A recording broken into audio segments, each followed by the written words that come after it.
Right, so we are going to start talking about the fungi groups now. I'm going to go through all of them here, but some of them I'm just going to mention in passing. I don't want you to focus on them. If they are not in red, the fungal phylum, if it's not in red, don't stress about it. All right, so I think this first one here, Microsporidia. I don't want you guys to stress about it. I want to just mention it. And then, oh, spell that right, parasites. And then we're going to go on and take a look at the key ones I want you to remember. So, but the thing to just mention about Microsporidia, these are like cousins to fungi. They're kind of a weird group that's still being explored.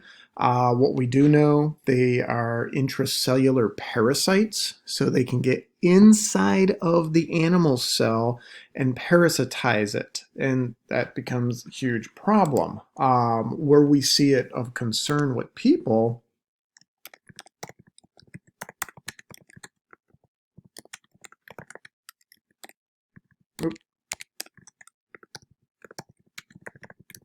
is, problematic.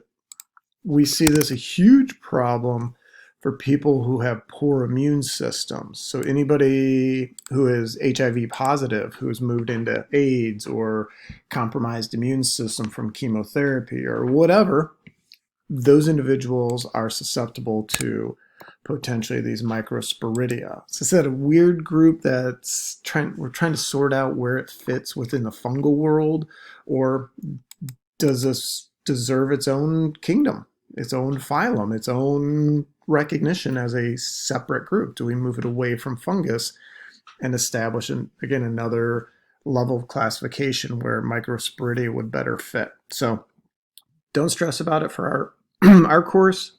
You'll probably hear about these things in the future, though. So just wanting to mention it. The one to definitely put on the list of I need to know this for the exam, yes, there will be questions about, is Chytridiomycota. So red star that. Oh, that's supposed to be a red star. Red highlight the phylum name. Yes, Chytridiomycota are an important group. These are aquatic flagellated fungi.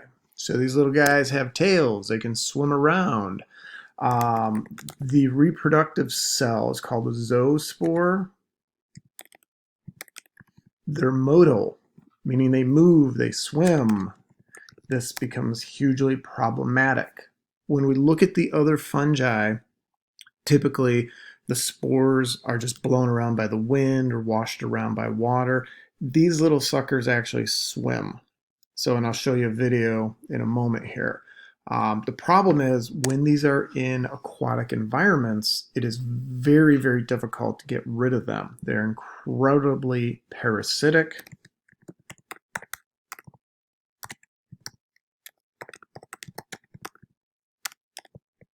And problematic for amphibians, fish, aquatic organisms, because they will parasitize them. These guys have been implicated in a lot of the amphibian die-offs we've seen in the last 30 years. They are a huge problem because once they're in an aquatic environment, a natural environment, you're not going to get rid of them.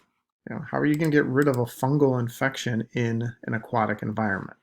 So when we look at tritids, that's common in phylum Chytridiomycota or tritids, they typically are found in freshwater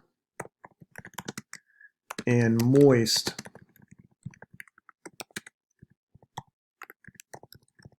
terrestrial environments. All right, so it's got to be damp. So one way to minimize them is to dry things out, but that's not practical in a natural environment. Ecologically, they can be parasites. Some of them can act as decomposers, and a few may actually play roles as mutualists, where they're working together and benefiting the organism that they're associated with. But most of them that we are concerned about are the ones that are the parasitic.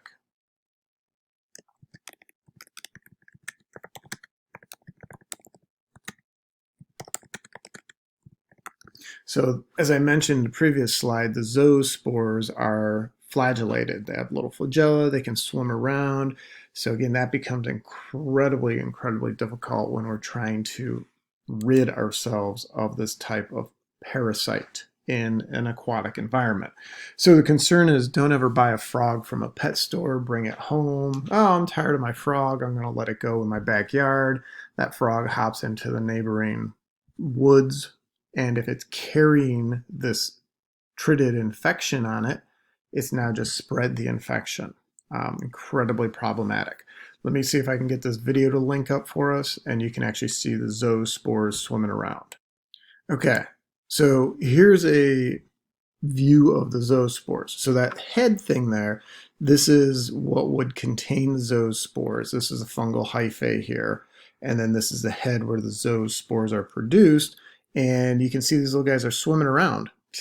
That head pops open, it kind of ruptures, and the zoospores go swimming out. So again, imagine this being in your fish tank, and your fish gets an infection or whatever you have in the tank.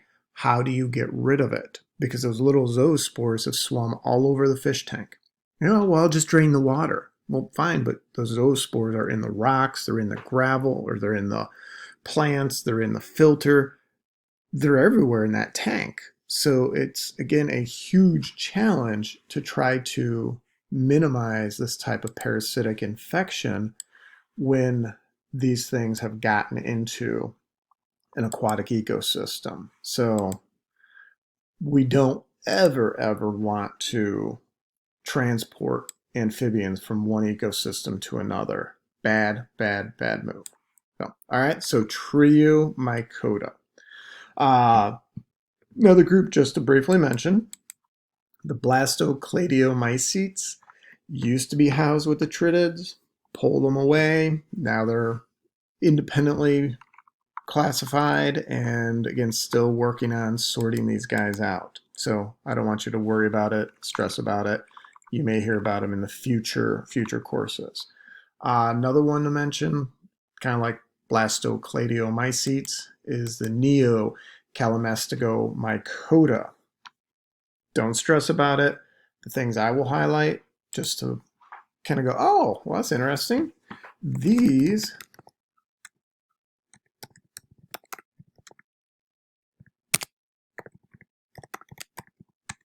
are found in the mammalian herbivore guts. The gut of a cow, the gut of a deer, an elk, bison, etc. These guys help digest cellulose. So that makes it interesting to say, how can I use this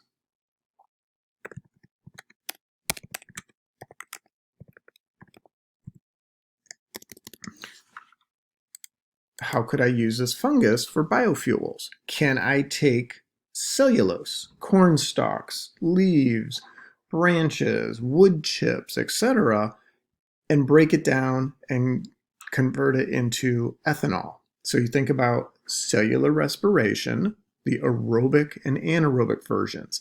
Here you would need anaerobic to convert and make the end product alcohol. But you got to break down the cellulose to the glucose level. There's an enzyme. Members of Neocallimastigomycota have that enzyme to digest cellulose. So again, if any of you have that interest in pursuing biofuels in the future, you'll come back and probably work with this group and go, whoa, let's talk about the fungus. How does that play a role in breaking this stuff down? So, all right. So now here's another one that is definitely a big highlight group. Yeah, Zygomycota. Odds are everybody in this room listening to the lecture in this class has had experience with Zygomycota. These guys are your common black bread mold. And no, it doesn't mean they are always black. There's green, there's tan, there's all sorts of colors of these things. But these are bread molds. So you guys have that piece of bread that you had wrapped up in the baggie. If it's starting to grow mold, fungus, odds are it's a Zygomycota. Now, the way we can identify this is when we look at the reproductive structure.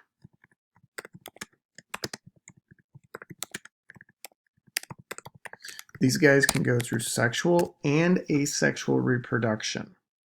Asexual times are good. Let's make identical copies. Sexual, stress. So the key thing that says, ooh, this is a member of the black bread mold, let me hashtag, is this structure known as a zygosporangium. This is when they're doing sexual reproduction. So that is their big defining feature, the zygosporangium, thus they get their name Zygomycota. So to identify it, you look for this structure right here. So this is only during sexual reproduction. This hyphae merges with another, and that hyphae is going to have DNA in it. This one will also. Those two hyphae merge together, and then this black ball here is known as a zygosporangium. This now has the full complement of DNA from the two different hyphae. It's not male and female. You just have two different strains of hyphae. They merge together, blend their DNA. Now, once they do that, they can produce this stalk, and on the tip of the stalk, they will produce a bunch of spores through meiosis, and then those spores get released, and they have new genetic variation. So the zygosporangia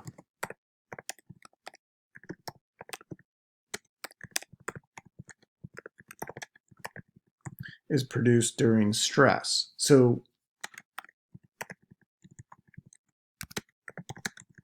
remember the little mantra, when you're stressed, have sex. The reason for that, new genetic variations. That's the whole key with evolutionary survival. You want your kids to be different. If the environment's great, everybody should be identical and we're all going to be successful and everything's perfect. Reality, stressful environments, you better change up something or you're all going extinct. So that's our key here. So bad environment is when this zygosporangia appears. Now, if the environment's good, let's just stay asexual. We're going to use a sporangiophore. That's the asexual structure. So everything's identical. They just shoot up the stalk, produce the head. The spores up here are produced through mitosis. If I can write it out. All right. And hey, everybody's the same when we're doing it this way because why change? It works. That's good environment. Good environment. But bad environment, that's when you go zygosporangium, asexual reproduction. So, okay, I'm going to show you a little story of the black bread mold. This is a genus known as Pylobus. Let me put that in there, and I'll show you how this works and how they have evolved this little strategy with cows. They're kind of nicknamed the cow dung shooter. Oh. Okay. All right. So, got your cow. Cow goes along and eats grass. And then the cow does what a cow does, and the cow poops. Oh, get back to our cow. And this is where Pylobus comes into the picture. All right, so let me attempt to draw. Humor me. You guys obviously know the drawings aren't the greatest, but we'll work on it. All right, so here's your grass. And in that pasture, inevitably, there will be fungal spores. So now along comes our lovely cow. That's supposed to be the mouth of the cow. Yeah, nothing like a cow. Get on the forehead. There's supposed to be the ear. All right. So what's gonna? Yeah, I know it's pathetic. I need an art course bad, but hopefully you guys are getting the idea. Okay, you got your cow. Your cow's eating the grass. Inevitably, they're eating the spores of Pylobus. That goes into the digestive system. Remember, fungus in the digestive system helps digest, break down the cellulose, but the spores of the fungus are protected. It's a huge evolutionary advantage. Those spores do not break down in the digestive system. They resist the enzymes and the pH and all of that. And then those spores, you know what cows do. Yeah, those spores come out. I'm going to change to this color. At the end of the digestive system when the cow does its thing. That's a big cow pie. We'll go cow pie. And within that cow pie, we have plenty of little spores. Now, cow manure, a lot of nutrients in there. Plants, oh, they grow from nutrients. So now all of a sudden you get your grass germinating here.